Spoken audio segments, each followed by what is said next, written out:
Kuzampo, and welcome to the another episode of Drukyul Digital Salon series, episode number 11. I, Chand, your host of the day for the Drukyul series, and we are at Hotel Druk. It's a wonderful space, and and today we have our guest, Mr. Wang Rana Gurung. So he's a member of Vast Bhutan, a member of Thimphu Comics, and two-time first prize winner of art competition organized by RTA and Royal Textiles. And without any further delays, I present to you Mr. Wang Rana Gurung. So best is yet to come. Yeah. Yes, that's something which I always see. And thank you, Bhutan Echoes and Chand, for this opportunity. Who is Wang Rana Gurung in real, apart from your introduction I just did? So who is really a Wang Rana Gurung? And tell me about yourself in a brief, and how you define yourself. If I have to talk about Wang Rana Gurung, that's me. I would say I've always been proud to say this to everyone I meet, that I have never been bored in my life, and which I'm proud of. Yeah. Okay. Because wherever I go, I always have my drawing book with me. I always have my mug with me, and when you can contribute a lot to the art society, to the organization you work, and even in your family, friends. So I think as an artist, how you define yourself? Yeah. How I define myself is I'm a person who is there to have a good time each and every moment, and who uses art to seek meaning in life, or seek connections with the things, people, and places I go to. So yeah, Wang is someone who expresses through art. Okay. So when and how you have developed or started your career as an artist? How it began? What was the spark? I think since I was a kid, I've always been very much into the pictures, and when you are young, you are very much into animation, and you have a bunch of friends, those who are in the group, and those who are interested about drawing and keeping the collections. So as a hobby, as an interest, I had that from a very young age. But about art as taking it as a serious profession, I think I started after my high school. Okay. When I discovered Vast Bhutan, because after I finished my high school, I was wondering if there's any art organization where I can get in and then learn art, and the only option I knew was painting school, Zorichusu. Okay. And then I had no other option, so I was planning to join Zorichusu, but I think few days before I got this information of Vast Bhutan from a friend, and even my brother was suggesting me to go to Vast because it's a contemporary art center, and then my first priority would always be contemporary art. Okay. And I went to Vast, and then when I started learning and developing my art skills and progressing, then I got that confidence to be to take it professionally. So that's how I developed. Okay, that's great. I think everyone started mostly in Bhutan with a vase. I think, Yes, right? yes. The contemporary I think all the Yeah. designers, illustrator, and great photographers. I think everybody, Yeah, yeah. the base, the Pretty much foundation. everyone. It's vast Yeah. Bhutan. Yeah. So any major influence or look up to Influence- any artists?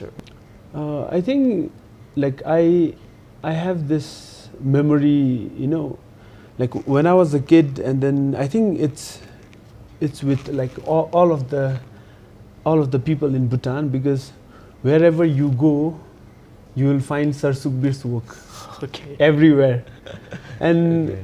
like the place where my mom worked in that hotel, that hotel, it's like his gallery. Gallery. So whenever I used to go with my mom, I used to be like lost in that hotel. Hotel and the And you paintings know- on the wall.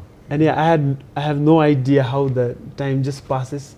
And actually, I was just waiting there, and then just going through each and every paintings, and then like I never get tired. Like how much ever I visit that hotel, you'll enjoy the painting like in the same way. So I think that was one influence, Okay. because you go to the bank, you go to the school, Yeah. you go to the Zong banquet hall, anywhere his art is like quite popular. Okay.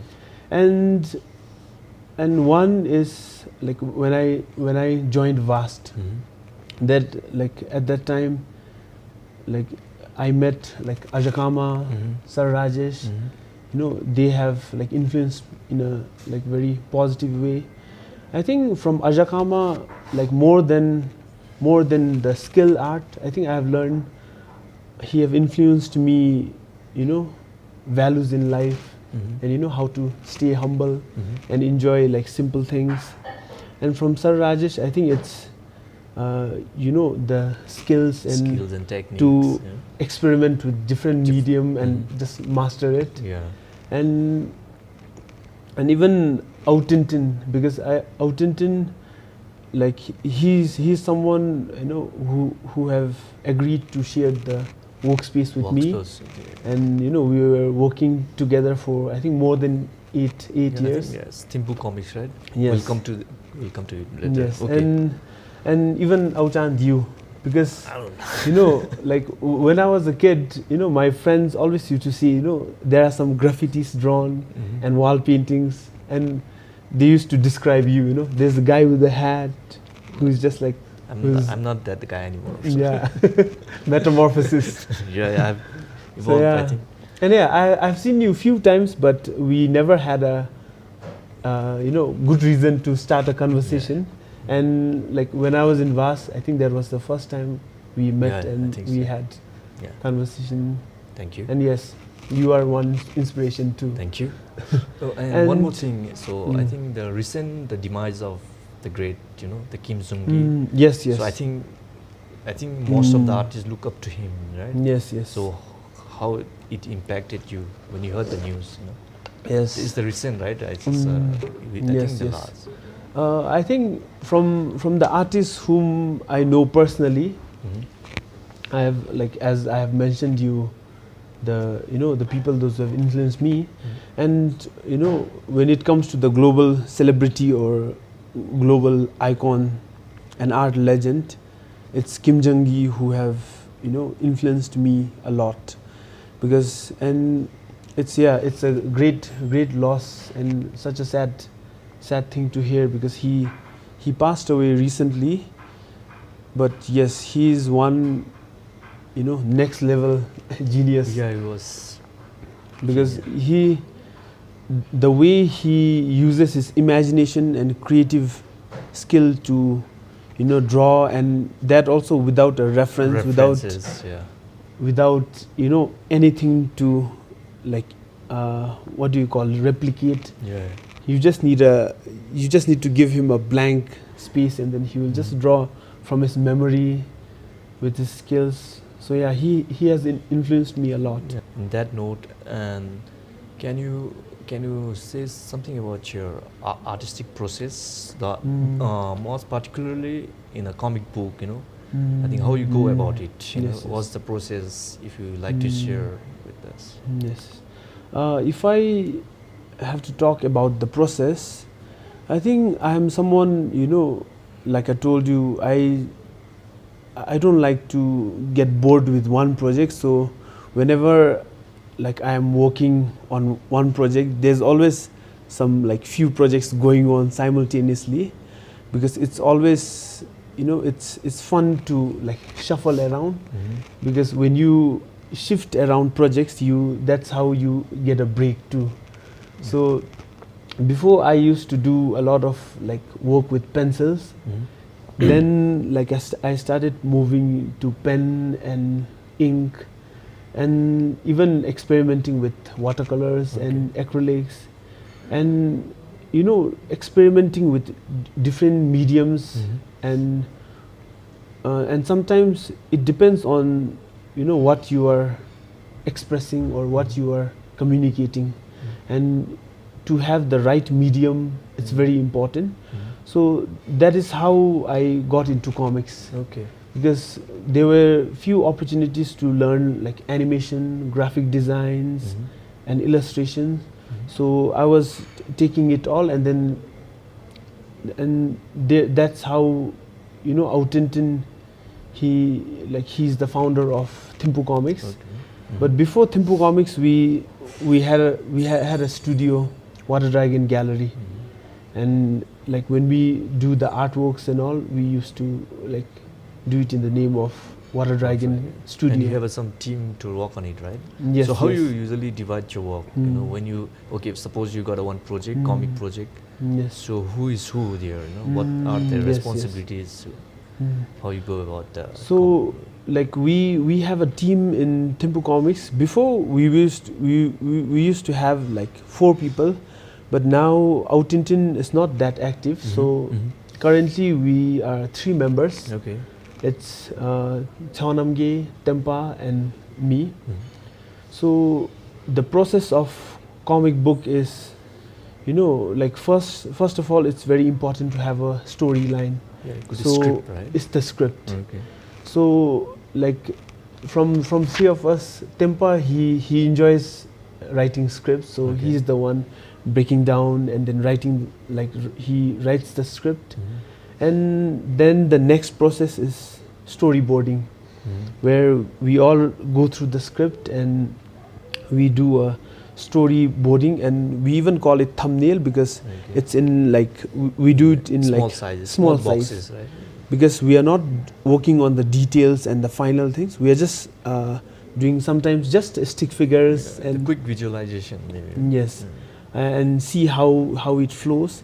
And after the storyboard has been like finalized, and we all come together and discuss, and we make the changes, and then we will have the final draft. And after that, we do this process called inking, and sometimes we divide the work. Usually, like in my studio, we do like Tempa and me, we enjoy doing inking, and sometimes it's good to just shuffle the roles so that we can improve in all the fields.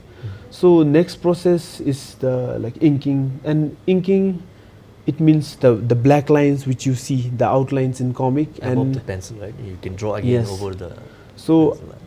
like before the inking, we do the final penciling. When the final draft is ready, then we do the inking.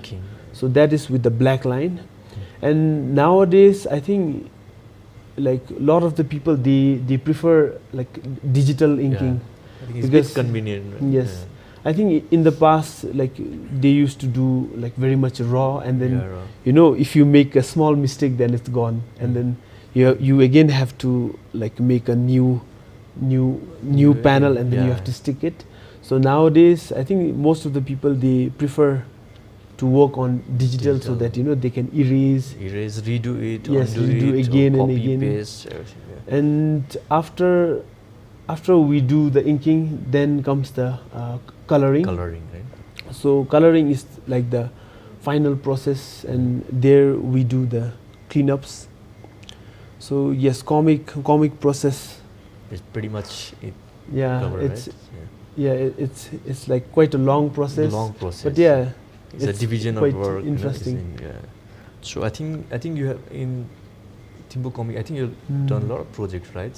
Can you tell me some of your? I think in-house project. I think like first in-house project was Garpa, right? Garpa, the attendant. Yes, yes. Yeah. The Garpa, the attendant, and the Garpa script, it was written by Autintin, and I think when he was doing a children's book for Aji I think it's adapted Kunzang. from the Aji Kunzang's book. Yeah. Right? Aji Kunzang's book, I think there's a cameo, a short role of Garpa coming to her house at the end, and I think that's how Autintin came to know about Garpa, and he was doing some research, asking around, and then he knew about his work and his superpower. So then he started working on a script, and like we had a team, group of artists, those who used to hang out together, and then he just asked us to whether you are interested in to make a comic, because he has a script ready. And then at that time that was our first project, and then like we were dividing the works of doing the character design and doing the penciling and inking, coloring. So yeah, that was our first project, and yeah, And I it, think it went well. I think it went well, and I think you have done Jurua for the PCMD, and again I think the popular one, the recent one, the Ranger Comics, what most of the people call, actually what was it? What was it? Ranger Comics. The Adventures of Jampel and Achucha. Okay, that's for WWF, yes, right? that's for not the wrestling one. Yes. Okay. So yeah, after we did the Garpa comics, I think like people were aware that there's a studio, and I think Thimphu Comics Studio is the only comic studio existing studio specialized in comics. So we started getting projects from like different organizations and sometimes from private authors and clients. So BCMD's project was Jurua, and it was about the democracy and the political scenes in Bhutan, and how people react to the election and the government, what do you call now, government, the election process. So we did 2 volumes for BCMD. It was like Jurua volume 1 and 2, and for WWF we like the program volumes, right? the program officer, like at that time it was written by her, Sona Myangchin. Okay. So she came up with the script of Ranger, and I think the goal of the book was to promote the works of the Rangers, and in that book there's a character called Jampel, the main character, and that character was adapted from the real Ranger. Real Ranger, yeah. So, and it was quite interesting because I got his contact number, and then when I called him once, he was at that time he came here to facilitate a group of Rangers to train on like smart device. So I got a chance to like meet with him, and then he shared like all the process of his work and his stories, and then I was able to use his character, use his characteristics, and then his works as a reference to develop the main character. And yes, basically that comic was to promote the work of the Rangers. What the they awareness, right? Yes, what they go through, and the challenges, and then the success story of Rangers in Bhutan. Okay, and again the one more, the how you got involved in the Bystander Anthology.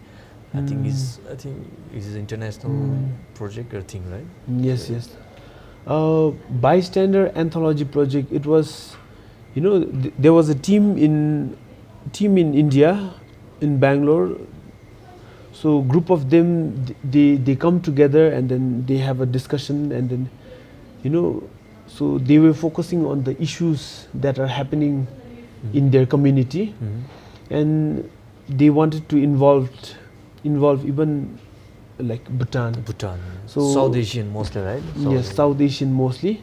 So there were, I think, 13 countries or something like that. I was thinking about garbage. So because garbage is quite a big issue everywhere. And I have this, and when I got this project, I was hearing that word for the first time, the bystander. So I was like, okay, let me Google it. And when I checked it, it means, bystander is someone who just observes. But there's no action, who does nothing. So like I was thinking, like, have I been a bystander? And then I feel like, yeah, most of the time.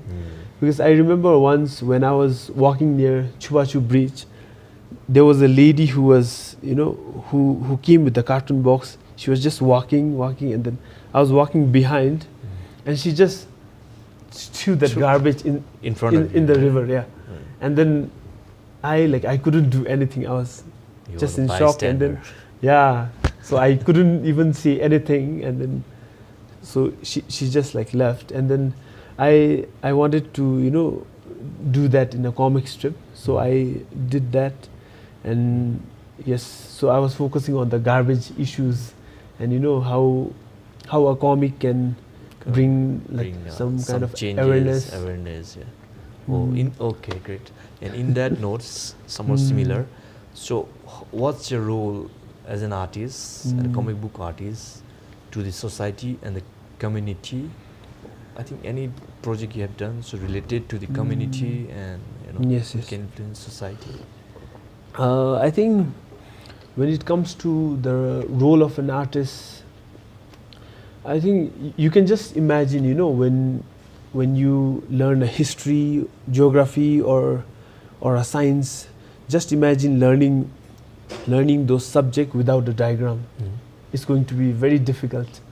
When you don't have a cell drawing, or when you don't have a skeleton anatomy. So I've always felt like images plays a very important very important role in educating, and it can be used as any medium, as a good medium to general public, even the illiterate, those who can't read, they can at least read a picture, right? And I think I have been, I have always been the picture person, because I don't read much, but comic and visual art, it played a very important role. So I feel like a role of a comic book artist, it's the best thing about comic is it goes with like any medium, You want to teach history to the people, you write a script, you make a comic book, and then you just like let the people like read it. And even if you want to document a culture, if you want to show culture, and then show folk tales from the local communities. I think you have done a project with Read Bhutan. I think something the artworks related to the folk tales and all, right? Yes. That project, it's called folk tales, Bhutan Folktale Project, and I did that with Read Bhutan.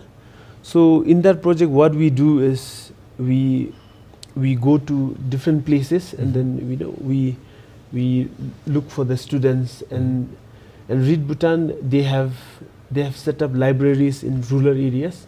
So usually we focus more on the rural areas. So we go there, and we gather a bunch of students, and we just walk around in the village, and then we ask if someone is interested to share folk tales of that local community, and that way, we met many elderly people, those who were like willing to share the story which were like passed down to them by their parents, grandparents. So we listened to story, and with me, like we have a writer who gives like writing workshop to the kids, and me, I do the illustration, visual parts, I show them the process of how to make a book and how to do the character design, the background.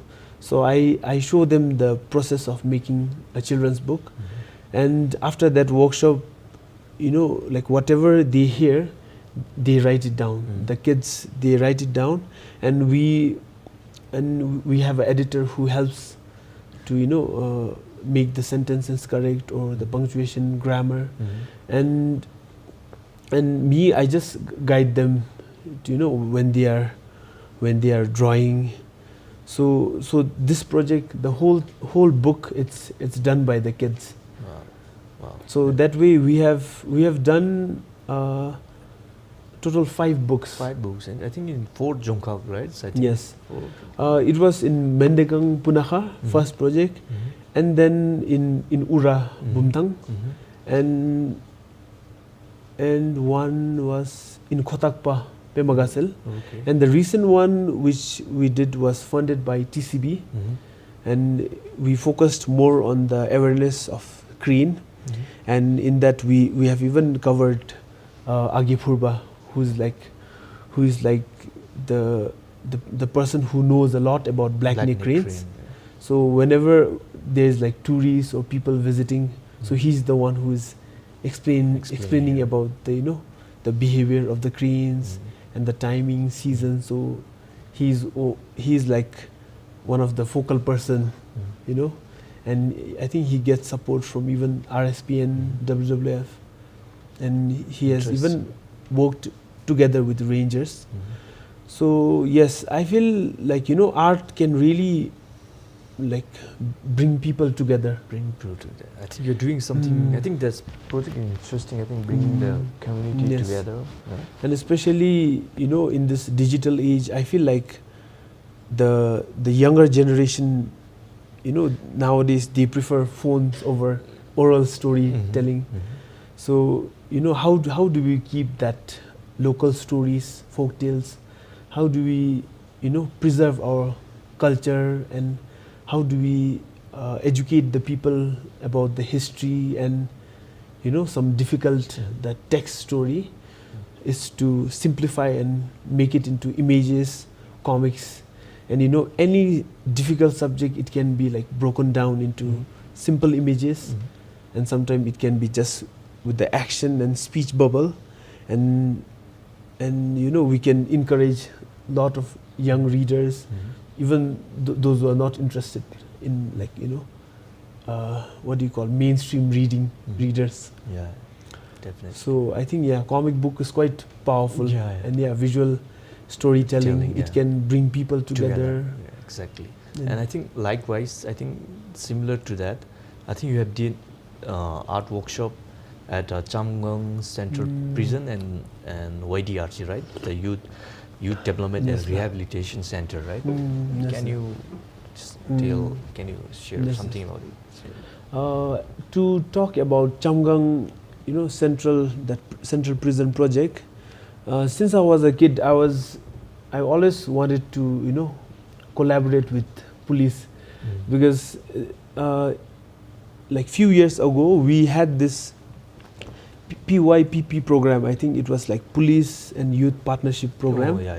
So like my friends, when they describe, when they got the chance to work with the police, and then they even had a chance to visit, just to tour around the jail. So I was quite, like excited to hear those stories. Stories behind the wall. Yeah. What's going on? And having that conversation with the inmates. So I tried many times to work with the police, but that slot you don't get much, because I think they had like badges, just like just like entering the DSUP. So Mhm. I never got shortlisted. Mhm. But I think it was few years ago I heard about this Kezang Anayat, Yeah. who did the designer, first project in the central prison, Mhm. and that way like epic, Bhutan, and it came up with this program to do a workshop in the prison, Mhm. and they selected like few artists. Mhm. So one was traditional artist, and me, I went there to teach a contemporary art, Yeah. and there was another guy who was doing embroidery, Mhm. who was like there to teach embroidery. So like in that project, there was when I got the opportunity to Mhm. like visit in the cell and do workshops to I think 40 people inside, and then just to give them like a hope or a tool to express themselves. Yeah. And like I said, if you have a blank paper and a pen, Mhm. that's how you kill time, right? Yeah. And you have no idea, like you won't be bored. So it was quite interesting to like work with them, and then like how they see life Mhm. inside. So that was quite Yeah. interesting, and we even did an exhibition inside. Inside. So in prison they have this big like MPH hall. Mhm. So we did the exhibition there, and then we even called the chief guest in the prison. Mhm. So that was quite Interesting. interesting, and even police, they were like very much cooperative when it comes to doing Yeah. doing outside the campus, and sometimes when we have to paint the mountains, they even agreed to take it to the different locations. Mhm. So it was interesting. Mhm. And about YDRC, YDR, it's Youth Rehabilitation Center, Mhm. Youth Development And rehabilitation. Center. Rehabilitation Center. So that is for the juvenile, Juvenile. for the Youth, the young. for the young youth, one, those who yeah. have like committed Some offenses, Yeah. and that is like below 18. Mhm. So there's like we have this non-profit organization, Najin Lamtin. Oh yeah. So like Najin Lamtin, like Were they the organizer or Najin Lamtin? Yes, they are the CSO, those who guide children in Okay. conflict with law, Okay. and I think they support like many youths. Mhm. So that juvenile delinquents, Mhm. so they like whenever they are like done with their terms, they always go to Najin Lamtin, and then Najin Lamtin are the ones, those who guide them. Mhm. So Najin Lamtin came up with this idea to do a art workshop in YDRC, Mhm. and that was the like first program we did was last year. And in that program we did this contemporary art workshop, Mhm. where I went down there, and then we were teaching the basic drawing, Mhm. coloring, painting. So like in that process, we are giving them the extra skills, Stressed. so that like when they are done with their terms, and if they want to pursue a career in art, Art. they they can pursue it. Mhm. And yes, it was like an engagement program. Yeah, engagement. And we and that one, the possibility of doing the exhibition outside was more. Wow. So we did an exhibition in like Bhutan Art Gallery. Gallery. Yeah. So I think you did twice, right? Exhibition. yes. Last year or before last year, it was in the vast gallery space in that Limerigen, and the recent one, it was in Workspace. Workspace. Yeah.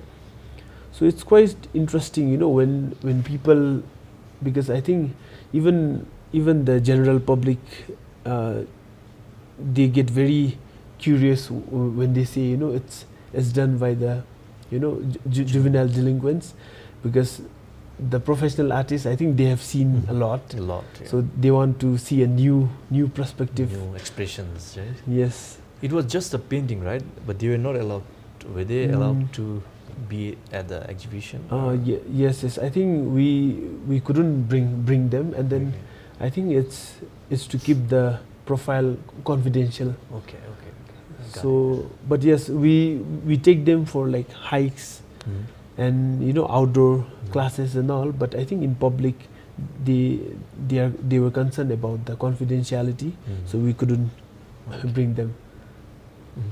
That's pretty much. I think now I can got it. I think how art and society related. No, we are part of it. I think it's giving opportunity to all the people. Even to those who are not like privileged. I think we have covered up pretty much, right? Or anything we missed it? Or maybe you'd like to share anything? I think we have covered pretty quite much, a lot. Right? Okay. In that note, how do you foresee or navigate the current comic book scenario in Bhutan? And any insight you'd like to share with the upcoming comic artist or illustrator, maybe? Yes. And you'd like to share your views? I think like when it comes to comic book, it's sometimes it's really inspiring to see the comic books done by the other countries, and sometimes it's really it's really sad to see that we don't have much comic books of our own from Bhutan.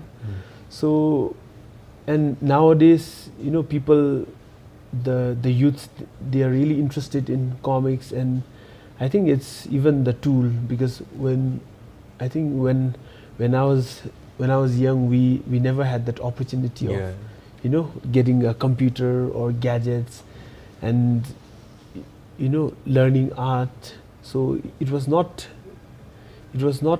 like trending, but nowadays I think like most of the people, the art materials and the comic book, the softwares, it's available to everyone, and then it's nice to see so many people, they are like trying. So like we as Thimphu Comics, we have plans in future to do comic festivals.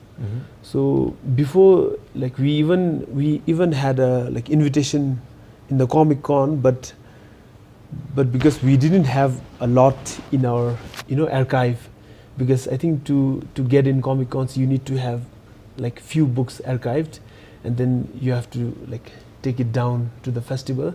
So that was not possible. But I feel like in future there are like more opportunities for comic artists.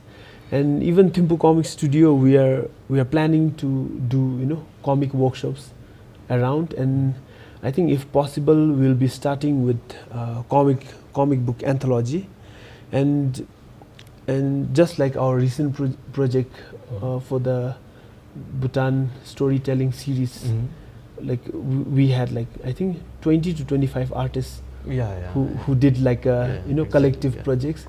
So even you did one, right? And so I think just like that, there are more people interested in the comic in future. So I feel like the growth of comic is going to be one sure thing which is going to happen. And I think nowadays it's quite easily available on the YouTube and the tutorial, because there were like so many artists, those who were like self-taught, but nowadays you have like so many artists and seniors, mentors to guide you. So there's a lot of opportunities. Yes, just you have to put that extra effort, right? And sometimes I feel like when it comes to art and comic book, it's not only for the professional artists. You can do it as a hobby too, because some of the script which we get are from the office goers, those who have like 9 to 5 office, and it's for everybody. Yeah, it's for everyone. Art for everybody, right? Yes. Yeah. It doesn't have to be, you don't have to be a full-time Yes. artist. Yeah. Okay, that's great. Okay, that's wonderful. All right. So I think Thank it you. was wonderful to have your presence, Wang. So it was Pleasure's all mine. okay, and it was always wonderful, catching up with you and to talk about whatever part of your life. And you could have been anywhere in this world, right? But you choose to be here, and thank you for that. Thank you, Bhutan Ecos, for the opportunity. It was kind of surprising opportunity for me. So, and again, thank you, Hotel Druk, for providing us this venue. And do keep watching Drukyul Digital Salon, and there are a lot interesting things that are coming. So till then, stay blessed. We got only one life, so may the peace be upon you. Karinchi.